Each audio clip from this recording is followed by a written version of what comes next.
Hello students, आज हम चर्चा करने जा रहे हैं भारतीय विदेश नीति के सिद्धांतों के विषय में। हालांकि भारत की विदेश नीति कोई स्थिर नीति नहीं है, बल्कि ये गतिशील है, समय और परिस्थितियों के अनुसार बदलती रहती है। इसमें एक लचीलापन है और इस लचीलेपन के कारण ही ये परिस्थितियों के साथ सामंजस्य स्थापित करने में सक्षम है। लेकिन फिर भी भारतीय विदेश नीति के कुछ आधारभूत सिद्धांत ऐसे हैं जो प्रारंभ से ही चले आ रहे हैं और जिनके साथ किसी भी तरह का समझौता नहीं किया जा सकता। तो ये मौलिक सिद्धांत कौन से हैं, इन पर आज हम चर्चा कर रहे हैं। तो भारतीय विदेश नीति का पहला जो मौलिक सिद्धांत है वो है पंचशील का सिद्धांत। यानी भारतीय विदेश नीति पंचशील के सिद्धांत पर आधारित है। पंचशील का मतलब होता है 5 गुणों वाली नीति।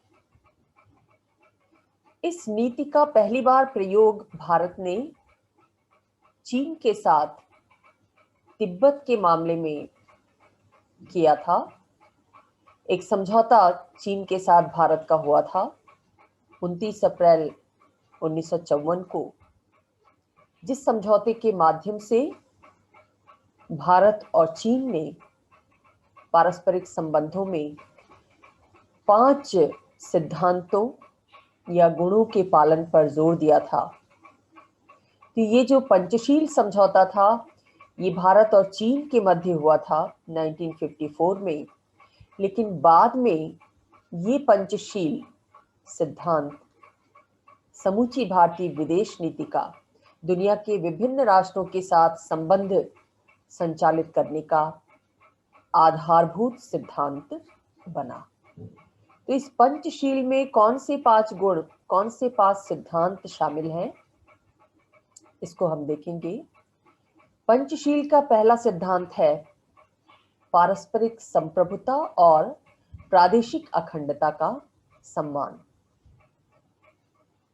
हम सब ये जानते हैं कि दुनिया का प्रत्येक राष्ट्र, स्वतंत्र राष्ट्र, एक संप्रभु राष्ट्र है, यानी अपने विषय में निर्णय करने का सर्वोच्च अधिकार रखता है। वहां की सरकार अपने देशवासियों के विषय में निर्णय लेती है और वो किसी के अधीन नहीं होती। तो भारत की ये नीति रही है कि भारत हर राष्ट्र की संप्रभुता का सम्मान करेगा, उसके सर्वोच्च निर्णय का सम्मान करेगा, अनावश्यक उसमें दखलंदाजी नहीं करेगा और एक राष्ट्र की जो प्रादेशिक अखंडता है, सीमाएं हैं, उनका सम्मान करेगा, उनका उल्लंघन नहीं करेगा। यानी आक्रमण की नीति पर नहीं चलेगा, जो पंचशील के सिद्धांत का दूसरा महत्वपूर्ण तत्व है।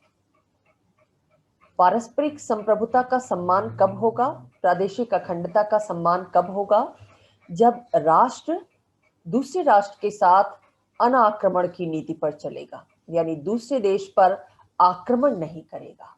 तो भारत की नीति भी ये कहती है कि भारत किसी दूसरे देश पर आक्रमण नहीं करेगा, क्योंकि भारत दूसरे देश की संप्रभुता और उसकी प्रादेशिक अखंडता का सम्मान करता है।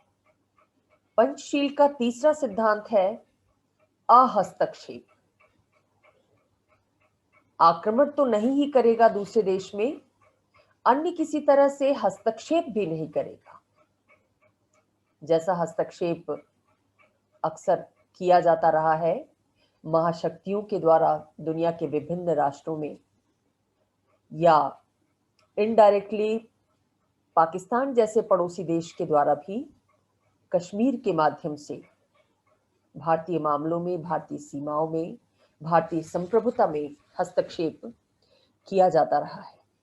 लेकिन भारत हस्तक्षेप की इस नीति में विश्वास नहीं रखता और ये मानता है कि वो किसी भी दूसरे राष्ट्र के अंदरूनी मामलों में किसी तरह का कोई हस्तक्षेप नहीं करेगा। आंतरिक मामलों का निपटारा प्रत्येक राष्ट्र स्वयं अपनी संप्रभु शक्ति का प्रयोग करते हुए करने में सक्षम है। भारत को दखल देने की जरूरत नहीं है। तो वो किसी भी देश के अंदरूनी मामले में कोई हस्तक्षेप नहीं करेगा, ऐसा पंचशील के सिद्धांत के अंतर्गत माना गया। जो समझौता चीन के साथ हुआ उसमें यह संकल्प लिया गया कि भारत चीन के मामलों में भी कोई आंतरिक हस्तक्षेप नहीं करेगा और न ही चीन भारत के मामलों में कोई हस्तक्षेप करेगा। सैद्धांतिक रूप से ये बात पंचशील समझौते के अंतर्गत स्वीकार की गई। चौथा जो सिद्धांत था पंचशील का, वो था समानता और पारस्परिक लाभ। भारत दूसरे देशों के साथ संबंध स्थापित करते समय समानता के सिद्धांत को लागू करेगा। दो राष्ट्र जब समझौता कर रहे हो तो दोनों की स्थिति को समान समझा जाना चाहिए। कोई राष्ट्र छोटा या बड़ा नहीं है, दोनों को समान अधिकार मिलने चाहिए। और ये संबंध समानता के साथ साथ पारस्परिक लाभ पर भी आधारित होने चाहिए। अगर कोई संधि समझौता, व्यापारिक समझौता भारत दूसरे देश के साथ करता है तो उस समझौते का लाभ सिर्फ भारत को नहीं मिलना चाहिए, बल्कि जिस देश के साथ भारत समझौता कर रहा है उसको भी उसका लाभ मिलना चाहिए। जैसे भारत यदि भूटान के साथ कोई सहयोग समझौता करता है तो उस समझौते का लाभ भारत को मिलने के साथ साथ भूटान को भी मिलना चाहिए। इस तरह के अंतर्राष्ट्रीय संबंधों की पक्षधर है पंचशील की नीति। और पांचवा महत्वपूर्ण सिद्धांत जो पंचशील से जुड़ा हुआ है वो है शांतिपूर्ण सह अस्तित्व का सिद्धांत। इसका मतलब ये है कि दुनिया के प्रत्येक राष्ट्र को शांतिपूर्ण ढंग से अपना अस्तित्व बनाए रखने का अधिकार है। जैसे इस धरती पर प्रत्येक व्यक्ति को जीवन का अधिकार है, वैसे ही एक राष्ट्र के रूप में प्रत्येक राष्ट्र को साथ साथ अन्य राष्ट्रों के साथ साथ विकास करने, जीवित रहने, अस्तित्व बनाए रखने का अधिकार है। यानी किसी भी राष्ट्र को दूसरे राष्ट्र के अस्तित्व के लिए संकट पैदा नहीं करना चाहिए। उसके प्रति आक्रमण की नीति, शोषण की नीति या किसी अन्य तरह के हस्तक्षेप की नीति का अवलंबन नहीं करना चाहिए। भारत इस नीति में विश्वास रखता है कि दुनिया में जितने भी राष्ट्र हैं सबको गरिमा के साथ अपने अस्तित्व को बनाए रखने का अधिकार है। तो प्रत्येक राष्ट्र को प्रत्येक दूसरे राष्ट्र के अस्तित्व का, उसकी संप्रभुता का, उसके जीवन का सम्मान करना चाहिए। ये है शांतिपूर्ण सह अस्तित्व। तो पंचशील का सिद्धांत भारतीय विदेश नीति का आधारभूत सिद्धांत है जो 1954 में अस्तित्व में आया, लेकिन बाद में उसके बाद भी अंतर्राष्ट्रीय संबंधों के संचालन में ये भारतीय विदेश नीति का महत्वपूर्ण सिद्धांत बना रहा है। और ये सिद्धांत वास्तव में भारत की जो सांस्कृतिक विरासत है, जो पारंपरिक मूल्य है, वसुधैव कुटुंबकम की धारणा का, उसी से प्रेरित है। क्योंकि वसुधैव कुटुंबकम की धारणा के अंतर्गत ये विश्वास किया जाता है कि पूरी दुनिया एक परिवार के समान है, विशाल परिवार के समान है। और इस विशाल परिवार में दुनिया के विभिन्न राष्ट्र उसके सदस्य हैं, उसके अंग हैं, और इसीलिए सभी राष्ट्र शांति और सद्भावना के साथ अपना अस्तित्व बनाए रखने के अधिकारी हैं। तो ये जो पंचशील सिद्धांत है ये भारत की सांस्कृतिक विरासत की देन है। बौद्ध धर्म के अंतर्गत भी जिस अहिंसा और शांति की बात कही गई, उससे भी ये पंचशील सिद्धांत सृजित होता है। तो सब मिलाकर पंचशील की नीति या पंचशील का सिद्धांत भारतीय विदेश नीति का आधारभूत और मौलिक सिद्धांत है। दूसरा सिद्धांत जो भारतीय विदेश नीति का बताया जाता है वो है कि भारत की विदेश नीति किसी भी तरह की विचारधारा के प्रसार का विरोध करती है। आप जानते हैं कि सेकेंड वर्ल्ड वॉर के बाद जो शीत युद्ध शुरू हुआ वो विचारधाराओं का संघर्ष था।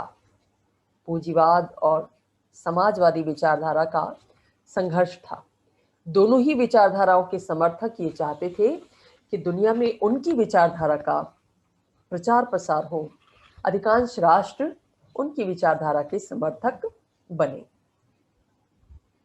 जहां तक भारत का प्रश्न है, भारत भी लोकतंत्र और धर्मनिरपेक्षता की विचारधारा में विश्वास रखता है, लेकिन वो अपनी विचारधारा या किसी अन्य विचारधारा को किसी दूसरे राष्ट्र के लोगों पर थोपने का विरोधी है।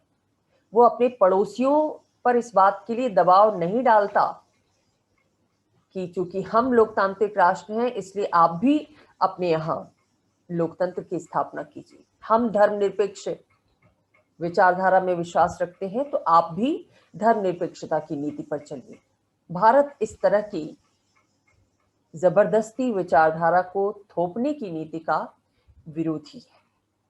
शीत युद्ध के दौर में हमने देखा कि कैसे अमेरिका ने इराक में, लीबिया में, सीरिया में हस्तक्षेप किया कि वहां पर लोकतांत्रिक सरकारों की स्थापना हो जाए।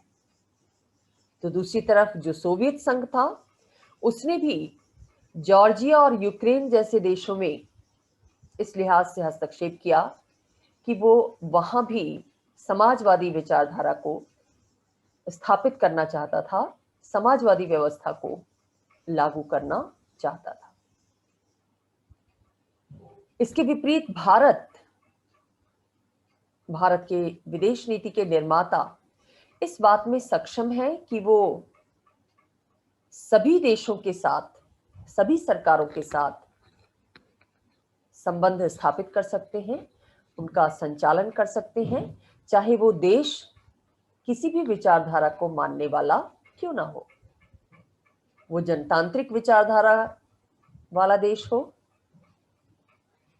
सैनिक तानाशाही से युक्त देश हो, समाजवादी देश हो, कैसी भी विचारधारा को मानने वाला देश हो, भारत सभी के साथ संबंधों के निर्वाह में कुशल है। क्योंकि भारत इस बात में विश्वास रखता है कि किसी देश में किस तरह की विचारधारा पर आधारित सरकार होगी, सरकार में कौन लोग चुने जाएंगे, इस बात का निर्णय करने का अधिकार वहां की जनता को होना चाहिए, वहां के लोगों को होना चाहिए। इसीलिए भारत ने कभी भी किसी दूसरे राष्ट्र पर अपने देश जैसी विचारधारा को अपनाने के लिए दबाव नहीं डाला। भारत ने ये कभी नहीं कहा कि आप भी अपने यहाँ लोकतंत्र स्थापित करिए, आप भी धर्मनिरपेक्षता की नीति पर चलिए।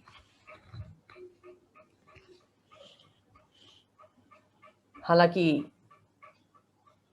इस सिद्धांत के साथ साथ ये भी एक तथ्य है कि भारत ने उन देशों में प्रजातंत्र को प्रोत्साहित किया जहां उसे उसकी संभावना दिखाई दी, जहां उसे ऐसा लगा कि लोग लोकतंत्र चाहते हैं, तो वहां उसने जनतांत्रिक संस्थाओं को मजबूत बनाने के लिए, क्षमता निर्माण के लिए वहां की सरकार की सहमति से आगे बढ़कर उस देश की सहायता की। ध्यान दीजिएगा कि वहां की सरकार की सहमति से भारत ने ऐसा किया, जबरदस्ती कोई विचारधारा थोपने की कोशिश नहीं की।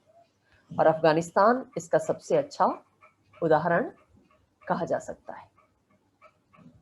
तो भारत की विदेश नीति इस सिद्धांत पर भी आधारित है कि भारत जबरदस्ती किसी दूसरे देश पर विचारधारा को थोपने का विरोधी है, वो विचारधारा के प्रसार का विरोधी है। तीसरा जो महत्वपूर्ण सिद्धांत भारतीय विदेश नीति का है वो है संयुक्त राष्ट्र संघ की शांति स्थापना की कार्यवाही में सहयोग। भारतीय विदेश नीति का उद्देश्य आप देख चुके हैं, विश्व शांति की स्थापना रहा है और विश्व शांति को प्रोत्साहित करने वाली जो संस्था है, अंतर्राष्ट्रीय संस्था संयुक्त राष्ट्र संघ, भारत ने हमेशा उसका समर्थन किया और केवल समर्थन ही नहीं किया बल्कि शांति स्थापना के लिए जो कार्यवाही संयुक्त राष्ट्र संघ की सेना के नेतृत्व में की गई, उसके सैनिकों के नेतृत्व में की गई, भारत ने उसमें सहयोग भी दिया। हालांकि भारत दूसरे देश में हस्तक्षेप, दूसरे देश पर आक्रमण की नीति का विरोधी है, लेकिन जब बात विश्व शांति की हो और अंतर्राष्ट्रीय संस्था शांति स्थापना की कार्यवाही की बागडोर संभाल रही हो, तो ऐसी स्थिति में भारत पीछे नहीं रहता। उसने हमेशा ही संयुक्त राष्ट्र संघ के शांति मिशन में सहयोग दिया है। और ये भी एक बहुत बड़ा तथ्य है कि अब तक संयुक्त राष्ट्र संघ की शांति कार्यवाहियों में जितने भी राष्ट्रों ने सहयोग दिया है, भारत ने सबसे बड़ा सैनिक सहयोग दिया है। 1,95,000 सैनिकों को संयुक्त राष्ट्र संघ के शांति मिशन में संलग्न किया भारत ने। और अब तक जो 49 कार्यवाहियां संयुक्त राष्ट्र संघ के द्वारा की जा चुकी हैं दुनिया के विभिन्न क्षेत्रों में शांति स्थापना के लिए, उन सभी कार्यवाहियों में भारत ने भाग लिया और 168 भारतीय सैनिक जो शांति स्थापना की कार्यवाही में संलग्न थे वो शहीद भी हो चुके हैं। तो भारत हर तरह से संयुक्त राष्ट्र संघ के शांति मिशन में सहयोग देता है, क्योंकि ये उसकी विदेश नीति का एक महत्वपूर्ण सिद्धांत है। चौथा सिद्धांत जो भारतीय विदेश नीति का बताया जाता है, जिस पर भारतीय विदेश नीति क्रियाशील होती है, वो है हस्तक्षेप के स्थान पर अतिक्रमण की नीति का अनुसरण। दो शब्द हैं, इंटरफियरेंस और इंटरवेंशन।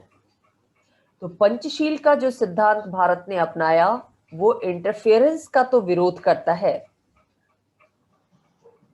इंटरफियरेंस किसी राष्ट्र के अंदरूनी मामले में बिना उसकी सहमति के अपनी इच्छा से कोई राष्ट्र करता है।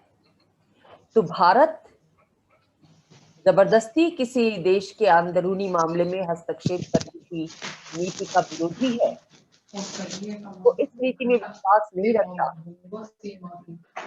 लेकिन वो इंटरवेंशन में विश्वास अवश्य रखता है।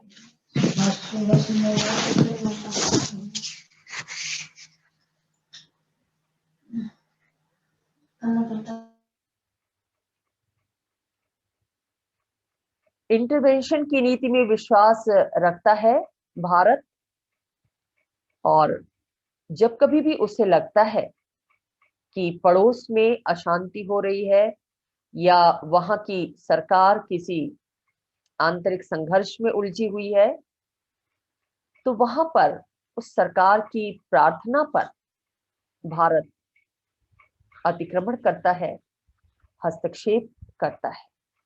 स्वेच्छा से हस्तक्षेप नहीं करता, लेकिन वहां की सरकार की सहमति से, उसको संकट से उबारने की दृष्टि से, या अगर भारत का राष्ट्रहित उस संघर्ष से प्रभावित हो रहा हो, उस राष्ट्र की गतिविधियों से प्रभावित हो रहा हो, तो भारत उसमें हस्तक्षेप करता है, अतिक्रमण करता है, इंटरवेंशन करता है। जैसे भारत ने 1971 में बांग्लादेश के प्रश्न पर पाकिस्तान में हस्तक्षेप किया, क्योंकि पूर्वी बंगाल के लोगों ने पाकिस्तान की सरकार के विरुद्ध विद्रोह कर दिया था। बांग्लादेश के रूप में वो नए राष्ट्र की डिमांड कर रहे थे। ऐसे में भारत ने इन आंदोलनकारियों का समर्थन किया, अपनी सेना भेजी इनका सहयोग करने के लिए, और भारत को इस इंटरवेंशन में सफलता भी मिली, क्योंकि भारत के सहयोग से बांग्लादेश के जो मुक्ति आंदोलनकारी थे वो सफल हुए और पाकिस्तान से अलग होकर बांग्लादेश के रूप में एक नए राष्ट्र का निर्माण हुआ भारतीय उपमहाद्वीप में। क्योंकि पाकिस्तान से भारत की शत्रुता शुरू से ही रही है, ऐसी स्थिति में पड़ोस में कोई ऐसा राष्ट्र स्थापित हो जो उसकी सीमाओं की सुरक्षा की दृष्टि से सहयोगी हो, जिसके साथ सहयोगी संबंधों का विकास हो सके, दोनों देशों के नागरिकों में आपसी संपर्क स्थापित हो सके, इन सारी बातों को ध्यान में रखते हुए भारत ने 71 में हस्तक्षेप किया था बांग्लादेश के प्रश्न पर पाकिस्तान में। ऐसे ही 1987 से 1990 तक उसने श्रीलंका में हस्तक्षेप किया। श्रीलंका में शांति सैनिक भेजे गए, भारत के शांति सैनिक गए, और वहां जो तमिल और सिंघली लोगों के मध्य संघर्ष चल रहा था, उस संघर्ष से भारत का तमिलनाडु प्रभावित हो रहा था, भारत की शांति भंग हो रही थी, इसलिए भारत ने वहां पर हस्तक्षेप किया, इंटरवेंशन किया। ऐसे ही 1988 में मालदीव में भी उसने राष्ट्रीय हितों की रक्षा के लिए अतिक्रमण किया। तो जबरदस्ती हस्तक्षेप करने की नीति का तो विरोधी है भारत की विदेश नीति, लेकिन जहां राष्ट्रहित की बात हो वहां संबंधित सरकार की सहमति से भारत इंटरवेंशन की नीति का समर्थक है। इसके साथ साथ उपनिवेशवाद और साम्राज्यवाद का विरोध, ये भी भारतीय विदेश नीति का एक महत्वपूर्ण सिद्धांत है। आप जानते हैं कि भारत लंबे समय तक ब्रिटिश उपनिवेशवाद का शिकार रहा है, और जब वो स्वतंत्र हुआ तो उसने इस उपनिवेशवाद और साम्राज्यवाद के हर रूप का विरोध करने का निर्णय लिया। उसे लगा कि पराधीनता का जो दंश उसने झेला है, दुनिया के अन्य राष्ट्रों को न झेलना पड़े, इसीलिए एशिया अफ्रीका के जितने भी पराधीन प्रदेश थे उस समय, भारत के विदेश नीति निर्माताओं ने उनके स्वतंत्रता संग्राम में उनका पूरा समर्थन किया, हर तरह से सहयोग दिया, मॉरल सपोर्ट किया, सैनिक आर्थिक जो भी सहयोग हो सकता था वो सहयोग प्रदान किया। जैसे इंडोनेशिया कभी नीदरलैंड्स का उपनिवेश हुआ करता था, और इस पर सेकेंड वर्ल्ड वॉर के दौरान जापान ने कब्जा कर लिया था। नीदरलैंड के हाथ से निकलकर इंडोनेशिया जापान के कब्जे में आ गया, लेकिन जब सेकेंड वर्ल्ड वॉर में जापान की पराजय हुई तो नीदरलैंड ने फिर से उस पर अपनी सत्ता स्थापित करने की कोशिश की, लेकिन भारत ने उसकी इस कोशिश का कड़ा विरोध किया और मामले को संयुक्त राष्ट्र संघ के मंच पर भी उठाया। भारत की पहल से इंडोनेशिया की स्वतंत्रता की रक्षा हो सकी। इंडोनेशिया के साथ साथ हिंद, चीन, मलाया लीबिया, अल्जीरिया, ट्यूनीशिया, घाना, ये जो अफ्रीकी देश थे, इनकी स्वतंत्रता संग्राम का भी भारत ने नैतिक दृष्टि से समर्थन किया। आज की स्थिति क्या है दुनिया की? पारंपरिक रूप में उपनिवेशवाद और साम्राज्यवाद अब समाप्त हो चुके हैं। जितने भी कॉलोनीज थी यूरोपियन देशों की, उन सबको आजादी मिल चुकी है। बहुत कम राष्ट्र ऐसे बचे हैं जो अब भी पराधीन हैं। एक तरह से साम्राज्यवाद उपनिवेशवाद का युग समाप्त हो गया है। ऐसी स्थिति में भारत के सिद्धांत की, इस नीति की प्रासंगिकता पर प्रश्न चिन्ह उठाया जाता है कि अब ये नीति प्रासंगिक नहीं रह गई। जब उपनिवेशवाद साम्राज्यवाद रहा ही नहीं, तो फिर उसके विरोध की नीति का कोई मतलब नहीं रह जाता है। लेकिन ऐसा नहीं है। उपनिवेशवाद अपने पारंपरिक रूप में भले ही समाप्त हो गया हो, राजनीतिक दृष्टि से गुलाम राष्ट्र स्वतंत्र हो गए हों, लेकिन आजकल उपनिवेशवाद का एक नया चेहरा सामने आ रहा है, और वो चेहरा है वैश्विक आर्थिक नीतियों के माध्यम से विकासशील राष्ट्रों के शोषण का, आर्थिक शोषण का। यानी यूरोपीय राष्ट्र, विकसित राष्ट्र अब भी अपनी नीतियों के माध्यम से, अंतर्राष्ट्रीय नीतियों के माध्यम से, आर्थिक नीतियों के माध्यम से विकासशील राष्ट्रों के जो संसाधन है उनका भरपूर प्रयोग करना चाहते हैं, उनका शोषण करना चाहते हैं और विकास में उन्हें सहभागी नहीं बनाना चाहते। इस प्रवृत्ति को नव उपनिवेशवाद कहा गया। हम सब ये जानते हैं कि जो दुनिया की अर्थव्यवस्था है वो दो बड़ी संस्थाओं के द्वारा नियंत्रित की जाती है, वर्ल्ड बैंक और IMF। और इन दोनों संस्थाओं के जो प्रधान होते हैं, जो डायरेक्टर होते हैं, वो किसी यूरोपीय देश के ही होते हैं।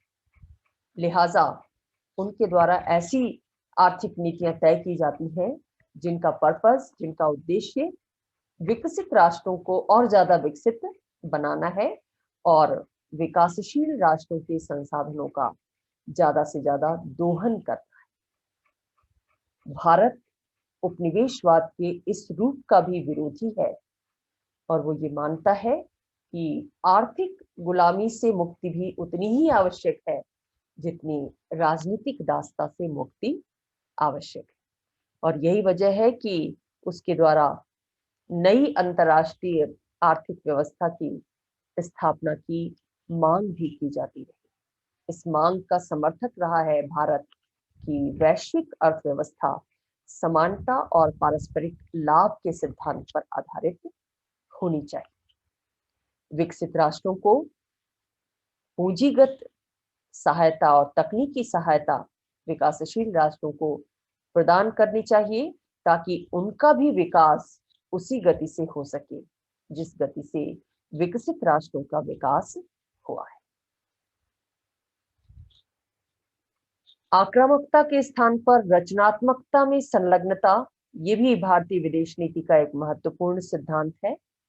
पंचशील की नीति में पहले ही भारत ने अनाक्रमण की नीति में अपना विश्वास व्यक्त किया कि दूसरे राष्ट्र पर भारत आक्रमण नहीं करेगा।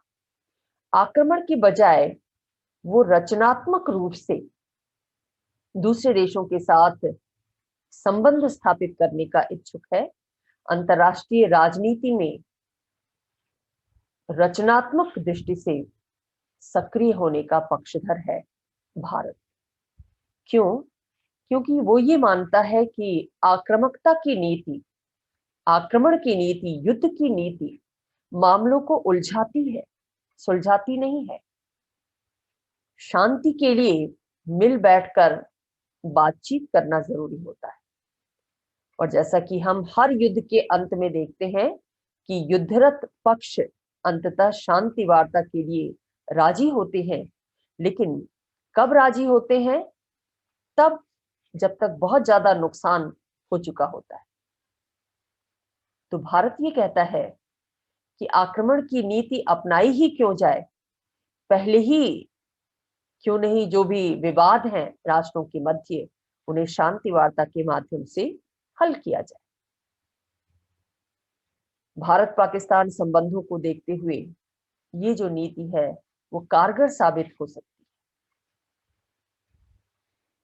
है। भारत के जो संविधान निर्माता थे वो भी इस बात के लिए उत्सुक थे कि भविष्य में देश की जो भी सरकार बने उनके द्वारा विवादों का शांतिपूर्ण समाधान करने की चेष्टा की जाए। और इसीलिए संविधान के अनुच्छेद 51 में राज्य को ये निर्देश दिया गया कि सरकार अंतर्राष्ट्रीय विवादों का शांतिपूर्ण ढंग से समाधान करने का प्रयास करेगी।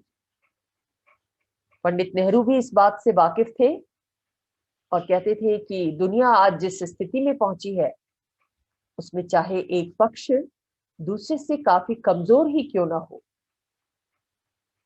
प्रभाव दोनों पर लगभग एक जैसा ही होगा।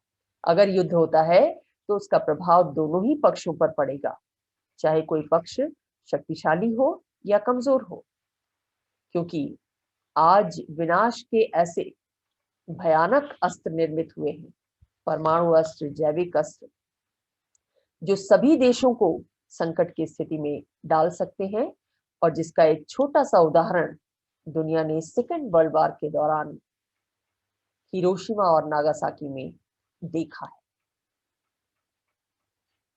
तो भारत किसी भी रूप में आक्रामकता की नीति में विश्वास नहीं रखता, बल्कि रचनात्मक दृष्टि से एक दूसरे का सहयोग करके एक दूसरे की जरूरतों को कैसे पूरा किया जाए, एक दूसरे की जनसंख्या को, लोगों को कैसे एक दूसरे के करीब लाया जाए, कैसे उनमें भ्रातृत्व का विकास किया जाए, भारत की विदेश नीति इस बात की पक्ष है। लेकिन भारत की ये जो रचनात्मक संलग्नता की नीति है उसे भारत की कमजोरी नहीं समझना चाहिए। भारत ये जानता है कि कई अवसरों पर उसके धैर्य की परीक्षा ली गई।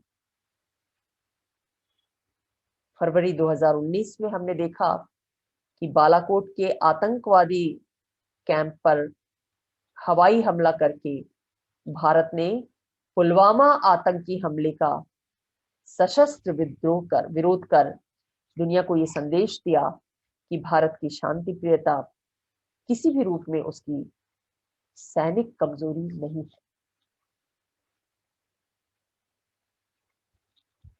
इन सिद्धांतों के साथ साथ भारत वैश्विक मुद्दों पर वैश्विक सहमति में विश्वास रखता है।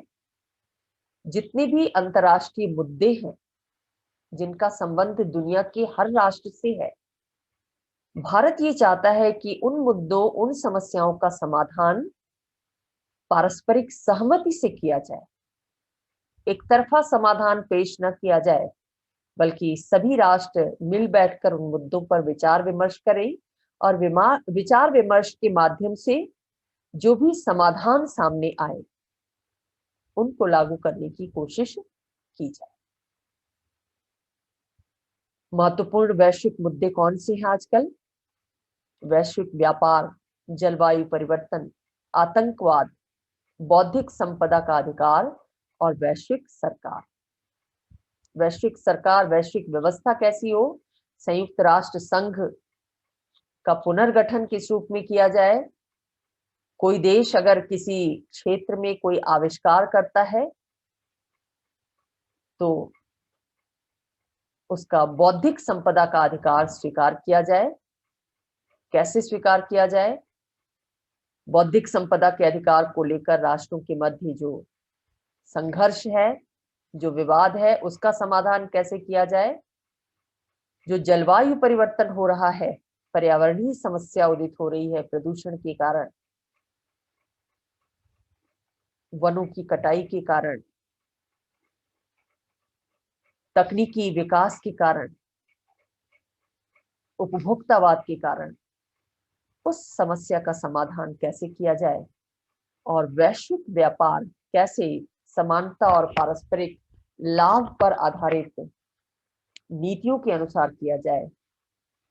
इन मुद्दों पर, जो विवादास्पद मुद्दे हैं, भारत ये चाहता है कि सभी राष्ट्र एक मंच पर बैठकर आपस में विचार विमर्श करके इसका समाधान निकालें, क्योंकि सहमति भारत की व्यवस्था का, भारत की विचारधारा का, लोकतांत्रिक विचारधारा का एक महत्वपूर्ण अंग है। और यही वजह है कि भारत वैश्विक व्यापार या संयुक्त राष्ट्र संघ जैसे मंचों पर बड़े राष्ट्रों के वर्चस्व का विरोधी रहा है,